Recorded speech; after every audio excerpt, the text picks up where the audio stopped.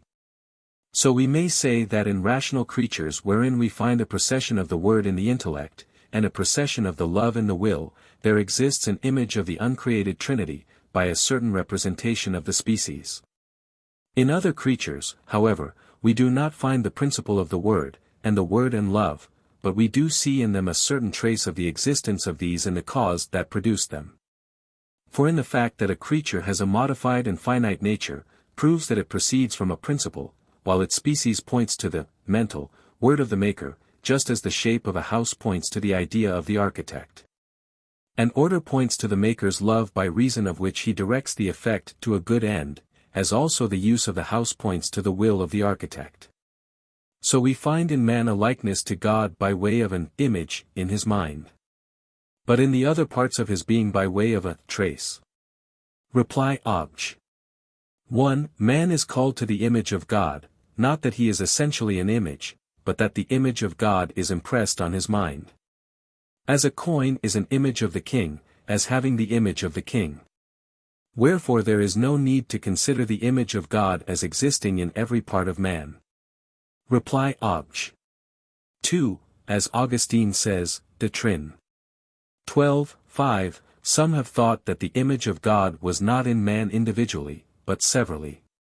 They held that, the man represents the person of the Father, those born of man denote the person of the Son.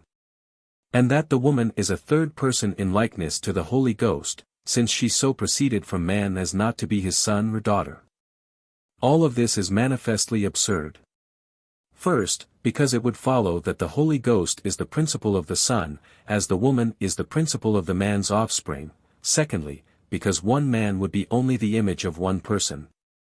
Thirdly, because in that case Scripture should not have mentioned the image of God in man until after the birth of the offspring. Therefore we must understand that when Scripture had said, to the image of God he created him, it added, male and female he created them, not to imply that the image of God came through the distinction of sex. But that the image of God belongs to both sexes, since it is in the mind, wherein there is no sexual distinction. Wherefore the Apostle, Colossians 3 verse 10, after saying, according to the image of him that created him, added, where there is neither male nor female. These words are in reality from Galatians 3 verse 28, vulgar, neither Gentile nor Jew. Reply Obj. 3. Although the image of God in man is not to be found in his bodily shape, yet because the body of man alone among terrestrial animals is not inclined prone to the ground, but is adapted to look upward to heaven. For this reason we may rightly say that it is made to God's image and likeness, rather than the bodies of other animals, as Augustine remarks, QQ 83, QU 51. But this is not to be understood as though the image of God were in man's body,